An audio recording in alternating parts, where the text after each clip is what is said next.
University, University of British Columbia, and Can Health International. Currently, she is examining the health and life vulnerabilities of Afghan refugees in the United States and is affiliated with ReproNet as a health equity scholar. Thank you so much, Ms. Nattary, for being here. We're really looking forward to your expertise and sharing and what you've been working on. Thank you so much. And I will pass it back to Ezra to talk about the agenda. Thank you so much, Kristen, for that introduction. So here is our agenda for today's webinar. First, we will have Dr. Maris Kuga presenting on magnitude, disparities, and paradigm gaps, followed by Ms. Seema Nattary, who will speak on surface access barriers and facilitators in Sacramento. After that, we will move into our Q&A session, and finally, we will close with a brief survey. We are looking forward to an engaging session today. So before we start the first presentation, we have a quick survey questions for you. It will be shown up on your screen. So please take a moment to answer these questions.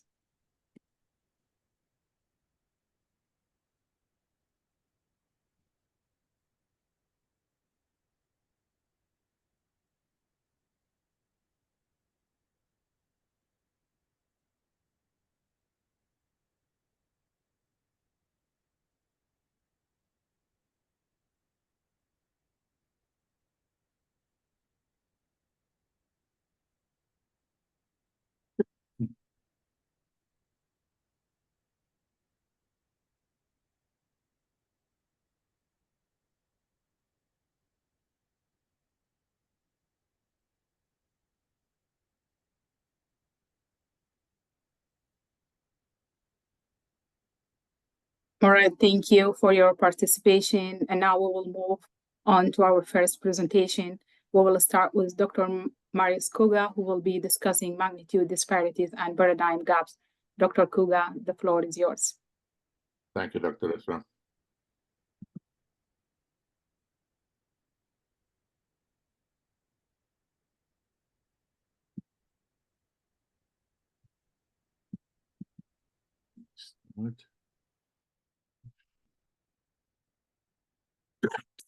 Welcome, everybody.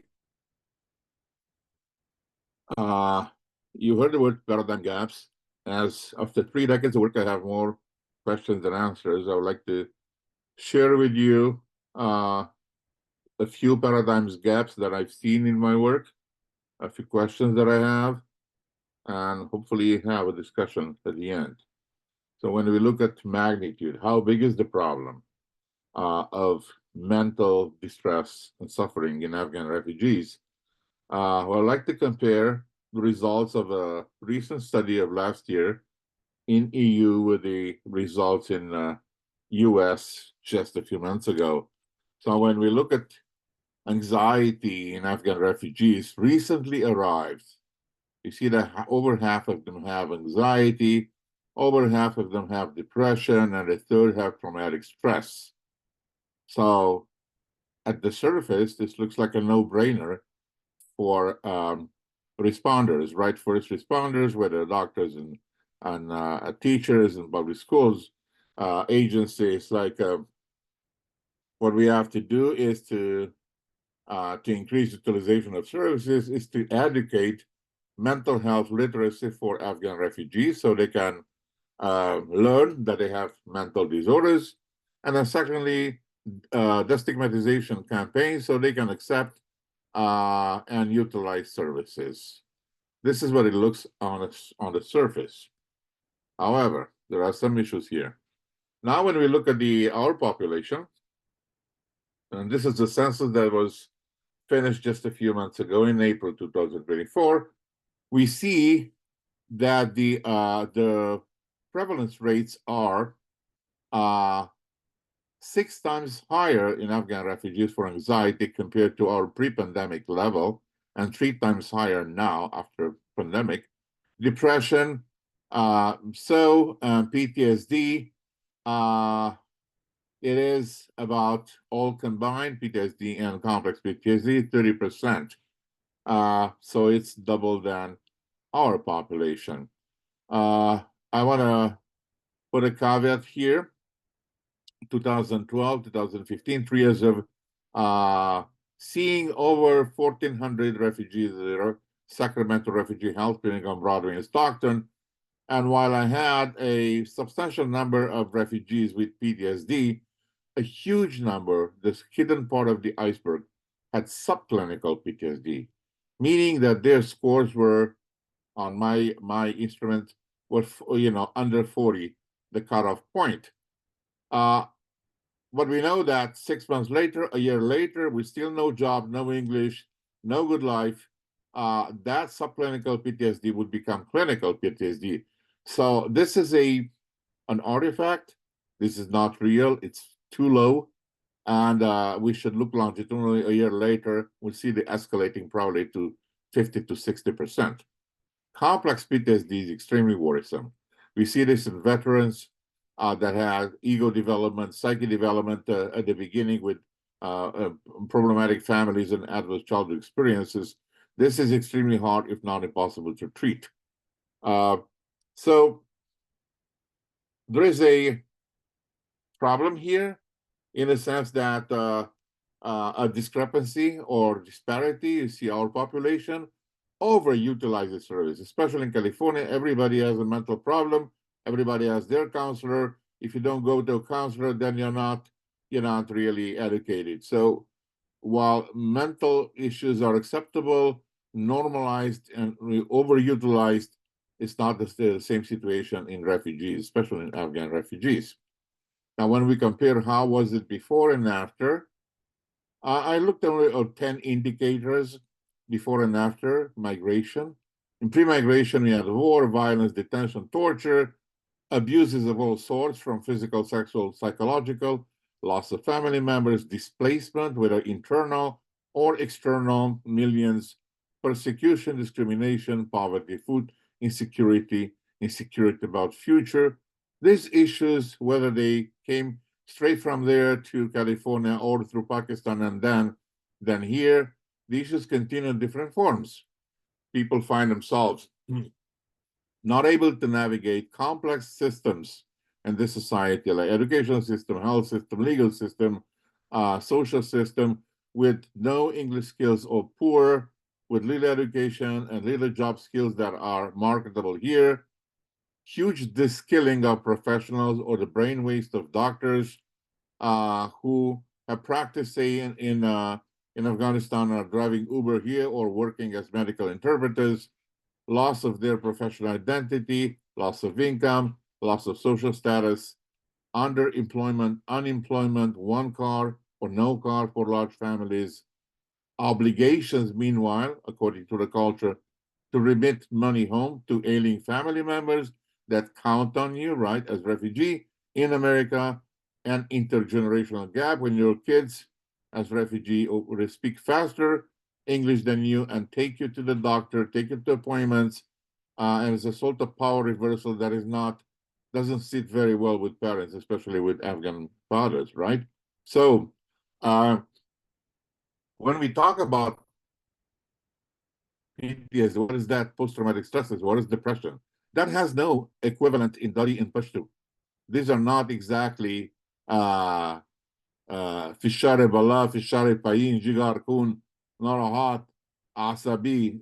Does not translate exactly the same. So we're trying to convince them that they have this while they think they have something else. Now, is this normal practice? Yes, it's a practice imposed by a system and the managed care system where you have to code, you have to be reimbursed for your work, right? And you have to intervene and to protect yourself from malpractice, lawsuits. So you have to name it the way America names it. But is this ethical or is it useful?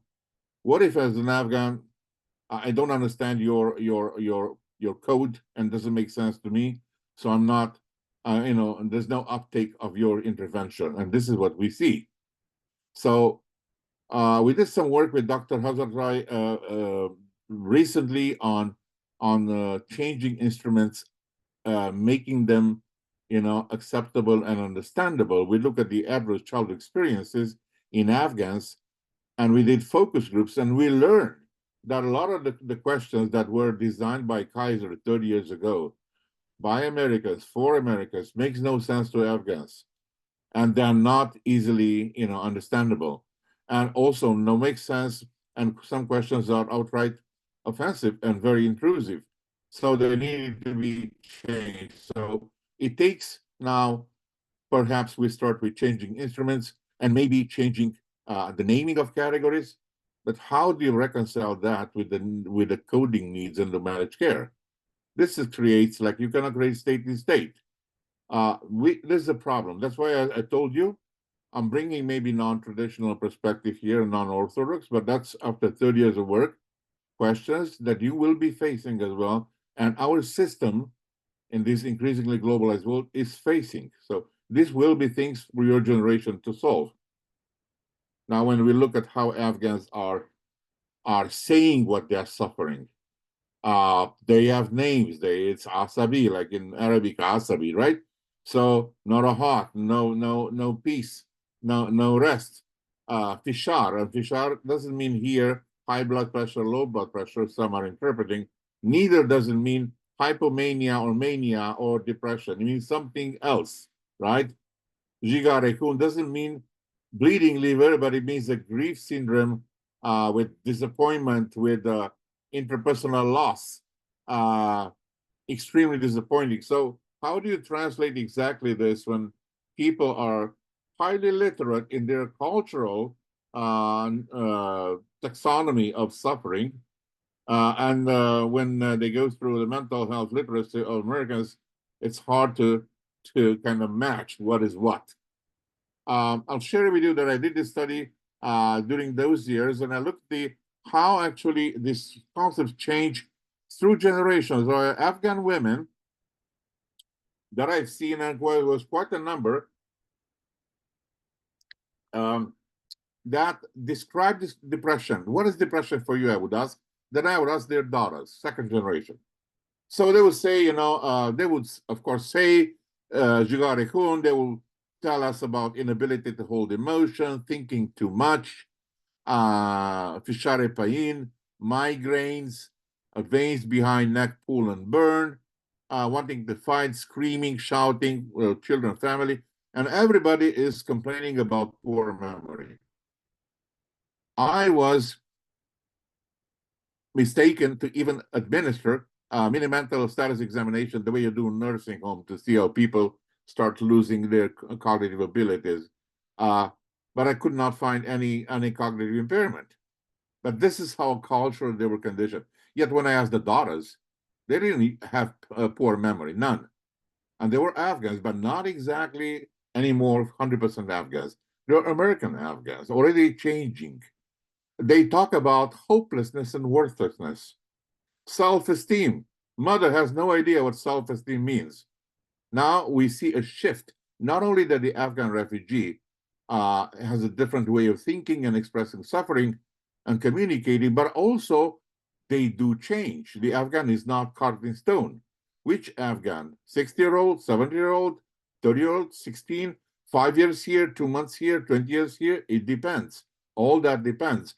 And when we look, why are you depressed? Why do you have this? Mother would say, well, I have my old mother there. My father needs a back surgery. I'm losing my kids here. They're not anymore, I'm afraid they're going to become totally, lost in this country. Some aspects I don't like here. I feel humiliated. I cannot speak language. I am not the, respected mother. Now I am a patient taken by my kids. And then the daughters have different reasons. So when you look at this, we see a difference between generations, and which you know very well, right? All of you. So when we talk about which Afghans are suffering and how are they suffering, we have to ask ourselves, what is the African refugee? Is this a person biculturated? Is this Ms. Sima Naderi, who's bicultural, or is it a person who is totally separated in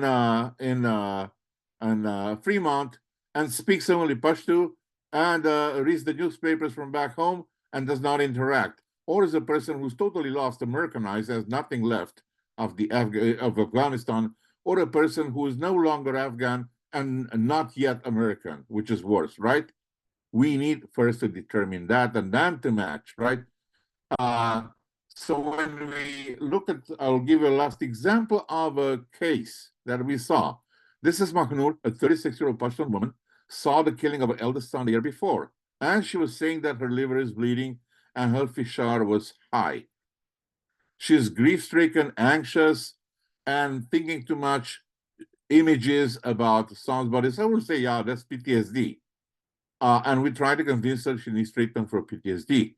Of course, she knows that her liver is not bleeding literally, it's metaphorically. And we try to do this literacy.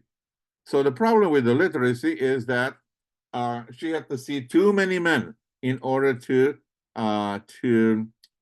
utilize services, right? We thought she was not mental health literate.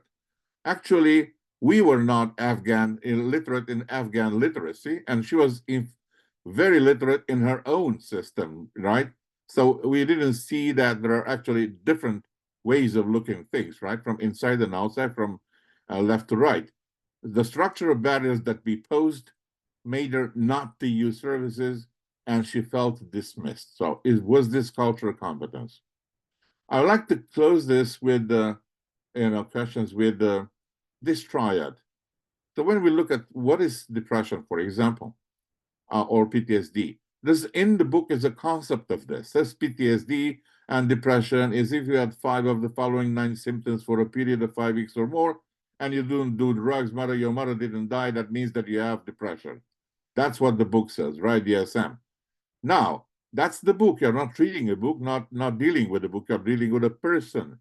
And every one of us, probably 200 are here, maybe we'll experience depression in our own different way.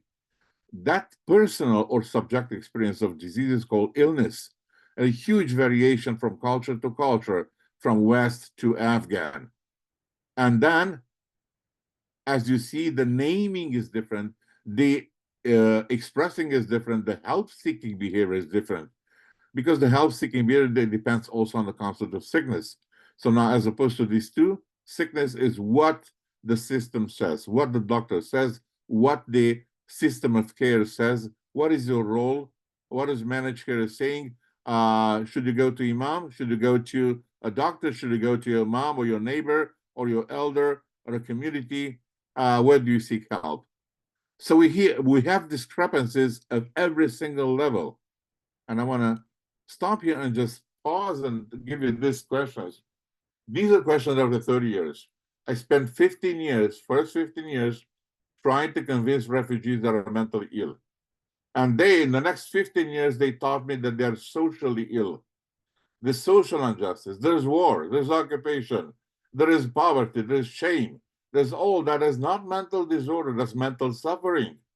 And it requires maybe social intervention, social justice, and other things. We're trying to pass pills and to give them American CBT. So now all that is valuable, and you cannot, as provider, ignore that and leave them to suffer. But that kind of intervention maybe not be complete. I want to give that larger context to my colleague, Mrs. Seema Naderi, who did a study on access to services, very interesting, and will present next. Thank you so much, Dr. Kuga, for the informative and valuable presentation. And we're going to have 10 minutes after the end of the presentations by Ms. Seema for Q&A and discussion. So now I'm excited to introduce Ms. Seema Naderi, who will share her expertise on service access barriers and facilitators in Sacramento. So Ms. Seema Naderi, you can take it from here.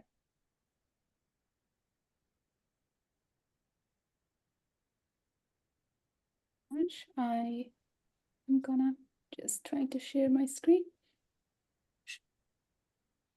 Okay.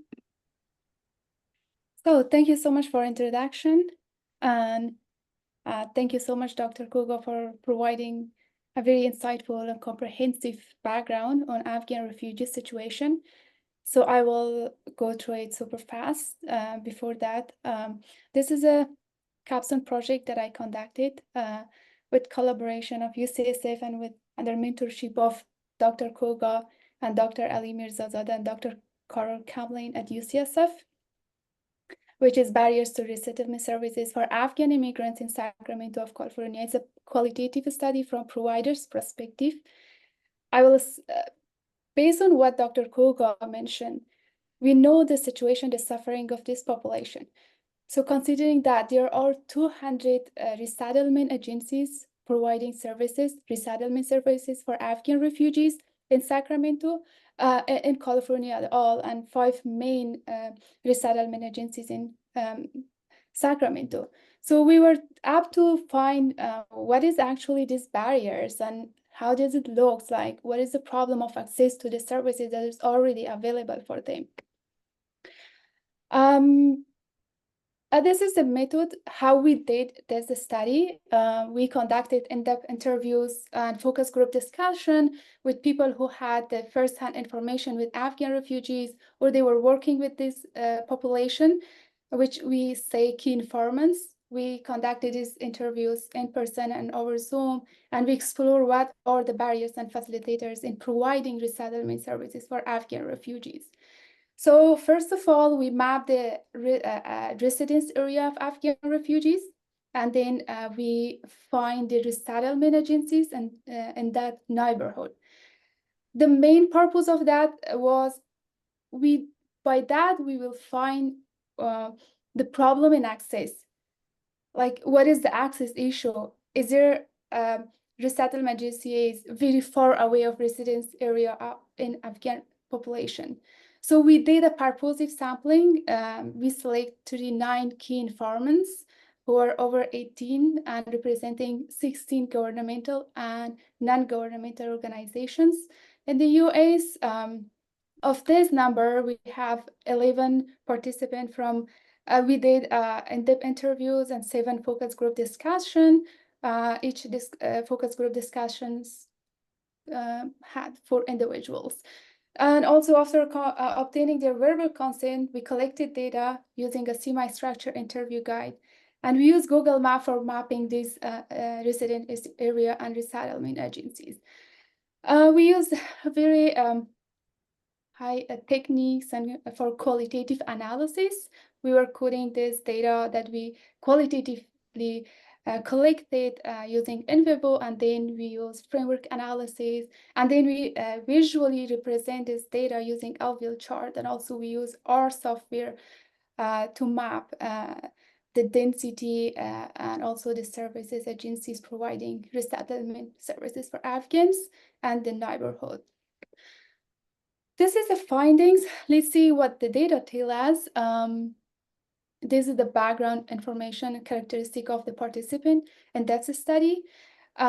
Majority of the participants were female, like 33 were female between age 30 to 39, and they were resettlement coordinators or refugee case workers. Majority of them were non-health organizations, and they had at least 5 or 10 years of experience working with refugee population. And the type of service they were providing was non-health. And also, it was a very interesting question that we were asking, what's the reason and inspiration in working with refugees? Majority of them reported that they were refugee themselves. This is the first part of the findings. We map the resettlement agencies, facilities that are providing resettlement services in Sacramento, and the map in blue, it is a density map. It shows the zip code areas where Afghans are concentrated and living. These are geographical locations. We found that Afghans are living mainly in 20 zip code areas. The red, the highlights that is showing in red and map blue, you can see that is a high density of Afghans, which is mainly in northern to central part of Sacramento. And the line or shades with the yellow, it shows the medium density of Afghan refugees, and in green, it shows the low density of Afghan residents or neighborhood. The other side, you can see the map, which shows the density map of location of resettlement agencies where they're providing these resettlement services. you can see that concentrated red color, they are mainly concentrated in central part of Sacramento, while Afghans are living in the zip codes, which is very northern part of Sacramento. We can see that there is a disalignment between residence area and facilities that are providing services. This can pose a very big issue, which is access problem among Afghan refugees. They have to accommodate to these facilities to receive services. So we can say this could brought up issues of access and transportation among them. We will discuss more on that and expand that. And the second part of our study, which is qualitative, and we found what is actually from a qualitative perspective, what is the story behind that? How does it look like? What is the real problem that this refugee population have? So we use this alveolar chart to represent the finding of our qualitative section. So we found that there are few main section of problem. You can see communication, a huge problem among Afghan refugee population. When we say communication, you can see this chart, there is barriers and facilitators. I will expand this chart to make it simpler. Barriers, this is the communication teams. This is the big issue. Under communication, we have several problems, and each problem connected to the facilitators. For example, I will just read one of this, which is literacy, digital literacy, financial literacy, health literacy, which is very low among them. And what could be a solution for that? Like culturally tailored awareness, and also outreach service could be a solution for that. The other problem, which is huge among Afghan population, is mental health and health-seeking behavior. In this section, the main barrier was lack of health insurance, and also it's a sensitive topic to talk about, and lack of culturally tailored services and providers. The other problem was sexual health problems, and the last theme was systemic policy and funding problems. I will expand on each of them, make it super easy for everyone to see that what these problems looks like. The first one was communication, where I mentioned about that. I provide these quotes from those who we call key informants. Women's autonomy, language barrier, low literacy level, lack of interpreters and information materials for them, and also attitude toward prioritization of needs. These are all problems under the communication. And also we have mental and sexual health and domestic violence problem acts. They have problem accessing these services. Why they have this problem? Because of cultural lore and family shame and awareness, which is surrounding around these issues, and also a lack of trust. It is very interesting why trust is a huge problem. In the previous studies, they mentioned that trust is a huge problem or barrier to access services because due to the problem in consequences. Like it could brought up a lot of problems when a patient talk about their mental health. In our study, we found that trust is a barrier because there's a lack of time between provider and patient for primary care. It's just a 15 minutes, and patient needs more time to reflect on their problem, and doctor need more time to reflect back on their problem, and there should be a rapport between provider and patients, it is impossible in 15 minutes. And the other problem is culturally competent provider, lack of culturally competent provider, which is a huge need from the same community. The other problem under the system and policy is high cost of quality services, fragmented service delivery. There is huge number of organizations providing the same services. And also some policies around insurance and transportation and system navigation is another huge problem among them, where we found out in the first aim. So our study had some limitations and strain. In terms of strain, we have a diverse perspective from different organizations, philanthropic, governmental NGOs that are providing resettlement services. And also we have the key informant interviews. We have both quantitative and qualitative study. And also we have a specific geographic focus like Sacramento, and also providers background, which is great. They are all having this refugee background, so they know the context and they know the problem and also the solution. There are some limitations in generalizing these findings to other refugee community, maybe with different background, or in another states with different refugee policies. Some reporting bias might be happen, and also organization bias or empty bias. Those who are have the same experience might overshare or more over-focus on some issues. In conclusion, we found 3 levels of problem. The first layer is complex systemic and policy level, where we suggest more funding, insurance policy that is more immigrant friendly, fostering legal documentation process, improving collaboration among organizations to provide a unit one services, and also at the layer of cultural context, we are suggesting culturally sensitive programs and providers. And also community-based support for refugee population, and a stigma reduction program is highly recommended, and also culturally terror awareness campaigns is needed. At the personal and individual level, we are recommending empowering Afghan refugees through education and also job opportunity for them.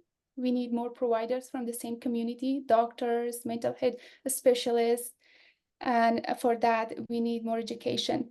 For this study finding actually is applicable for the refugees with the same background, with the same problem, and also with the same culturally context. Future research is needed to delve deeper into the factors improving health-seeking behavior, because it was a huge issue among Afghan refugees, especially in terms of mental health and sexual health. They have problem accessing health services. They have problem opening up and talking about their problems.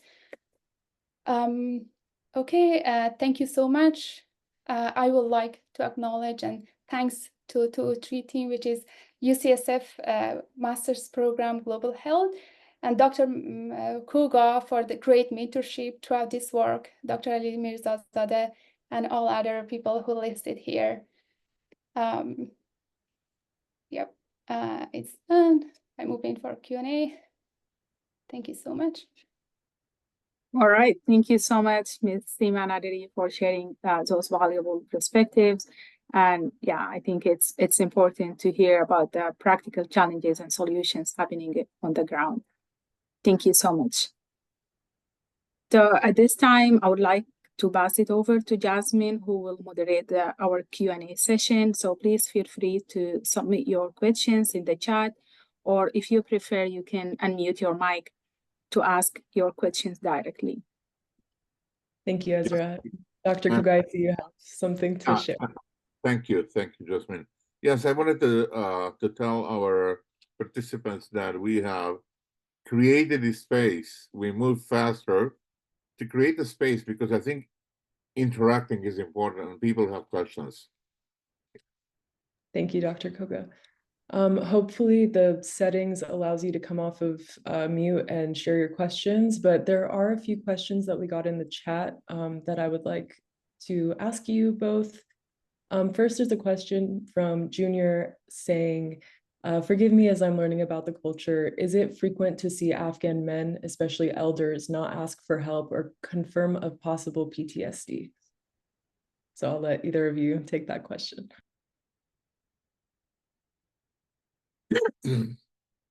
Is it, how would it be if I would ask my American doctor if I had Jigar-Kun?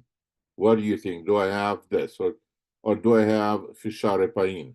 The doctor would not know. So if the patient does not know about PTSD, does not think he or she may have PTSD, which they don't, how would they ask about that? That is not part of their taxonomy, their understanding of suffering for most people. Now, when you connect that with empowering, try, I'm presenting an unorthodox view, but I'm trying to step out of the current box or mind and think from outside, yeah? So how do we empower? That is the American view to empower. In this case, would be to de-Afghanize the Afghan and Americanize the Afghan so they can think of us like us, and then we empower them, right? This is exactly what we're doing. Now, in extremis, is this not a form of neo-colonialism? Some would say exactly the same way. The same way, for example, like South African or Palestinian psychologists, psychiatrists thought that post-traumatic stress disorder is not post. It's happening every day. It's continuous. So they rejected the post-traumatic stress disorder and said it's continuous stress disorder. They rejected the medicalization of social suffering, and they call it social suffering and political suffering, and not medical or mental. So there are different perspectives. So now when you think about why would the person come, is it true that they don't come and ask? Yeah, it is true. Why would they? They don't think that way like us. And unless we see the patients and the refugees as they are, we cannot meet them and actually help them. Other points or counter? We're having a discussion. I wish we had three hours and maybe some chai, some tea together, and go in details in this, but time is limited. Please, other questions? Thank you, Dr. Koga. I'm going to move to the next question, if that's okay. We have a question that says, can you please make your properly translated instruments available for use? Can we start utilizing those from your professional platform? That's what we're doing. It's a major need of an effort, and which the Center for Refugee and Immigrant Health is involved, as it is UC Davis, and we'll make them available. Stay connected with the Center for Immigrant and Refugee Health for that, please. Thank you. There's a question from Samira as well saying, could you please name a couple of examples regarding elements of US culture that may be perceived or experienced as dangerous by Afghan refugees? I'm a service provider working in access to mental health services and education about children's health. I would like to learn more about how to provide information on US systems and treatment culture without fear or major offense to Afghan clients.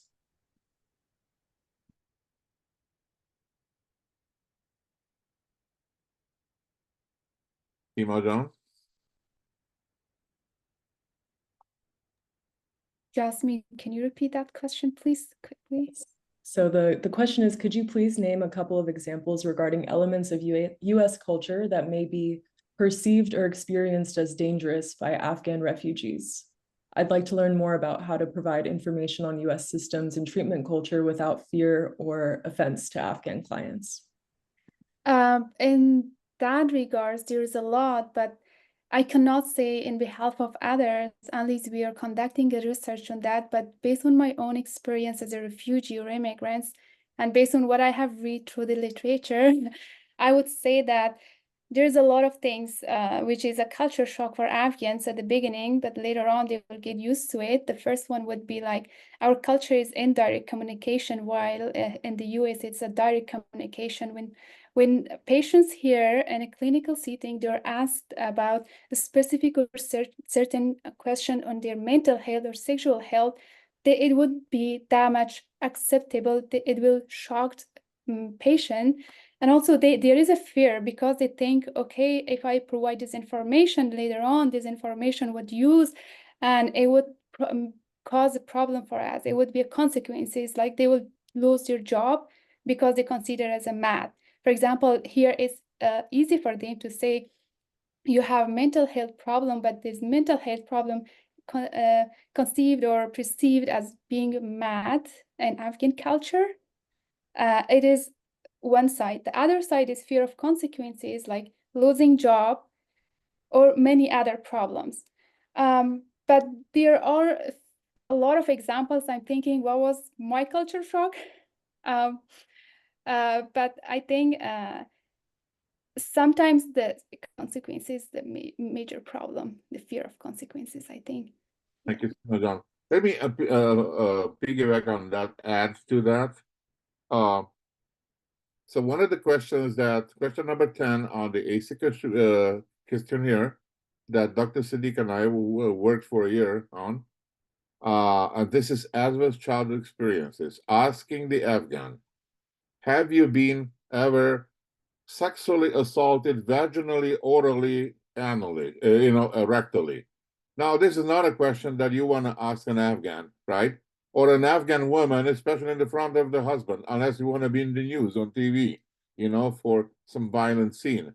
So these are things that the Afghan focus group said, no, these are offensive, intrusive questions. You cannot never ask. Well, on the other hand, managed care says you need to find out. How are you going to find out if you don't ask, right? So you cannot be wishy-washy. On the other hand, you're offensive.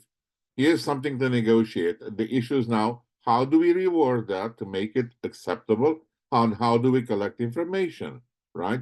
So those are important things in terms of you ask how not to be offensive.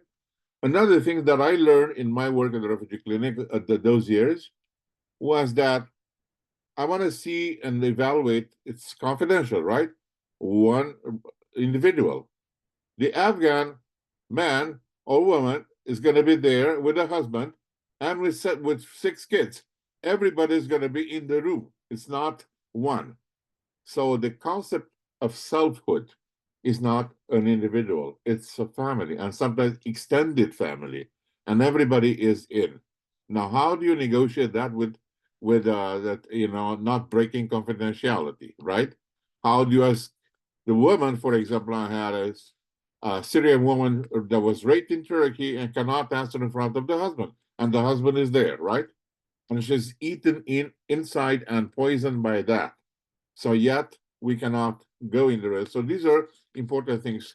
Lastly, I would like to, to add on the don'ts, don't do, like don't hug, or even don't extend your hand to shake, the hand of especially older Pashtun woman, right? So there are a lot of things that you totally know now through the cultural competence training that you've had, and you can look them up. Other questions, please. Thank you. We have about 7 more minutes for questions, so I'm going to try to get through as many as I can. There's one more asking, did you measure influence on perception of medicine in the US and time with doctors being incredibly small in respect to Afghans seeking emergency medicine as opposed to primary care doctors? In our experience, Afghans almost always go to the ER for even minor problems as opposed to a primary care provider they can grow trust with and continue working with long term.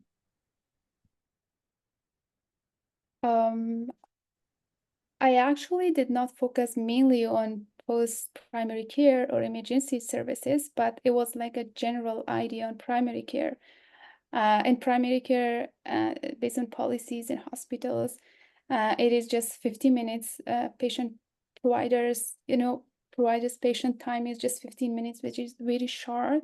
But that is true that most of time, like our use of the services due to like problem in navigation system, and also maybe they feel like their problem is not met, so that's why they're reaching out for many times for unnecessary purpose. But I didn't focus on emergency services, but yeah, for primary care it was short, like 15 minutes. I hope I answered that question well. I can add to that. I work in that, and we train our medical students about the Afghan patients. First of all, there's a barrier. Seeing a primary, a PCP may take 2 months or 3 months. And when you experience a panic attack, which you may interpret as a, maybe a heart problem, misinterpret, then you go to ER instead of waiting for 2 months or 3 months, right? And as Ms. Nader said, instead of having 15 minutes, you want more, and exams and labs, just the way it was done back home. So you go for a more thorough thing, and you don't think of the cost, the dollar cost, the social cost of that to the taxpayer, because that's not what is in your mind or about that, right? So it is true. That's how it is. And a lot of the mental distress is somatized in African culture to make it culturally acceptable, especially for women. Yeah, so it's a physical, it's heart, it's not breathing. So that's why they go to hospital, ER preferably.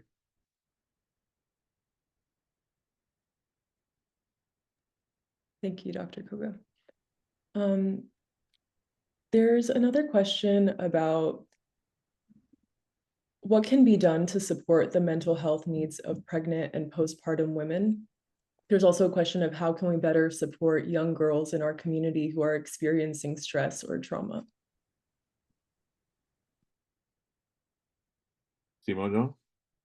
I think immigrants' mental health is one problem, and women's postpartum depression is the whole other problem. Sometimes they are synergically affect patients so bad. But I think in terms of, I mean, based on what I have found in this study, like culturally tailored service could be definitely impactful. And also like trauma-informed care, because most of these women who are immigrants, it's like an intersectionality of being immigrant, having postpartum depression, and a lot of things altogether. Trauma-informed care is highly, I think, recommended, and also culturally tailored services and providers would help with that. And in terms of girls and young, I think that is the field of expertise of Dr. Koga that you mentioned. Second generation, first generation, they have their own mental health problem that requires their own approach with those who have expertise on that, or like knowledge to others. That I think, yeah, that would be helpful. Thank you, Simon. To our participant who asked this question, I would suggest to look up ReproNet, one word, Refugee Reproductive Health Network. This is a project that Simon John and Dr. Esra and others have worked with me and with Dr. Heike de Bocanegra from UC Irvine for years. And for 5 years now, we have developed a network statewide from north to south. 6 UC campuses participated. We have engaged Afghan, Syrian, and other women, Somali women, in reproductive women's health. They put their voice in this. So it's a huge resource. If you Google ReproNet, you find a website, and you find information and written and also video clips in Pashto, in Dari, in Arabic. A lot of that, a lot of the questions could be asked on that. It's huge information.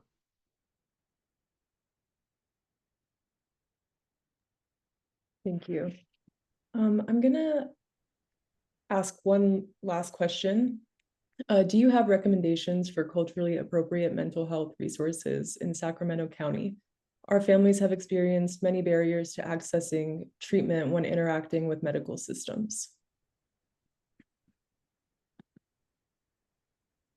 So I will go ahead and share that the Center for Immigrant and Refugee Health does have a resource list on our website that you can filter through by county, and I will share that in the chat in just a moment. But if Dr. Koga or Seema, you'd like to add to that response, please go ahead. In my experience with refugee work, keep in mind that there are 70 agencies dealing with refugees, major in the country, and there is state. And then you have everybody's putting their information. The problem is sometimes that major problem for years, I've seen it, we don't have a streamlined, this is America, a streamlined, unified system that everybody can access it, everybody's on the same page. We're working towards that. I don't think it's going to happen in my lifetime. It's difficult. So you need to go down to state, county, the Office of Refugee Health at CDPH has a list of information. Then you have each resettlement agency. Then you have the Center for Immigrant and Refugee Health, and so forth. And these are articles, these are flyers, translated in various languages, but you don't have like a unified national. We are trying at ReproNet with a grant from the National Library of Medicine right now to standardize all these resources to create like a digital library that's nationwide, but that's going to take a few years. adding to that, I also would like to suggest the Afghan Support Center where I conducted my study. Those it's the outreach services. They will provide you where to go and they will connect you with the services. I think keep eye on that. So whenever you see a flyer that there is an Afghan Support Center in Sacramento, please reach out there. So they will provide definitely. And also Kaiser and a lot of health insurance, they have that mental health section. So you can just look around and ask your provider to connect you with the mental health resources and services.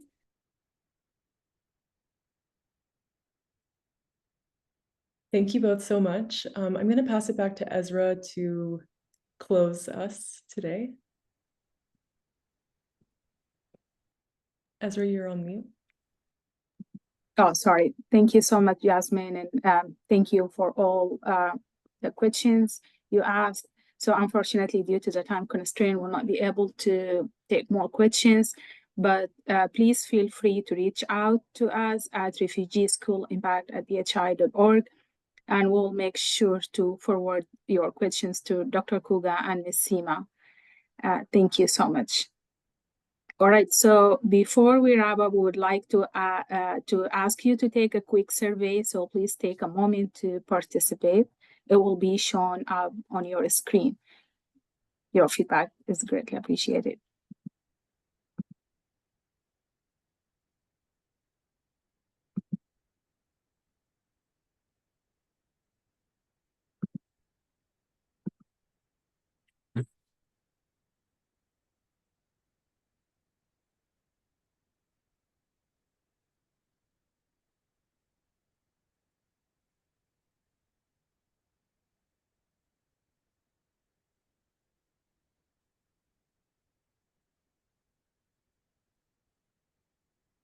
Are you able to see the questions?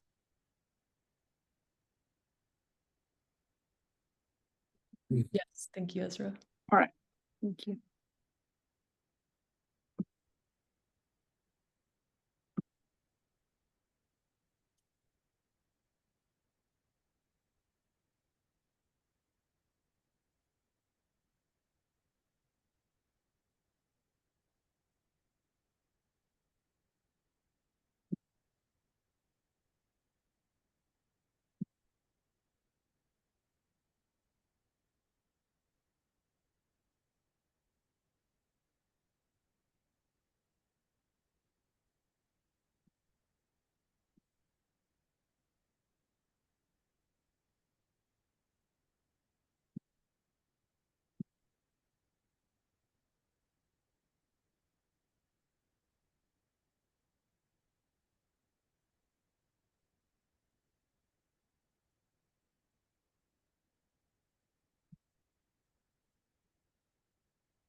All right, thank you so much for your participation. All right, I will end it now. Thank you so much for participating in today's webinar. Thank you so much, Dr. Marius Kuga and Ms. Seema Nadri for these valuable contributions and presentations. We appreciate all the great questions and engagement from the audience as well. And before we end, I would like to encourage you to stay informed about future webinars and trainings by subscribing to our newsletter.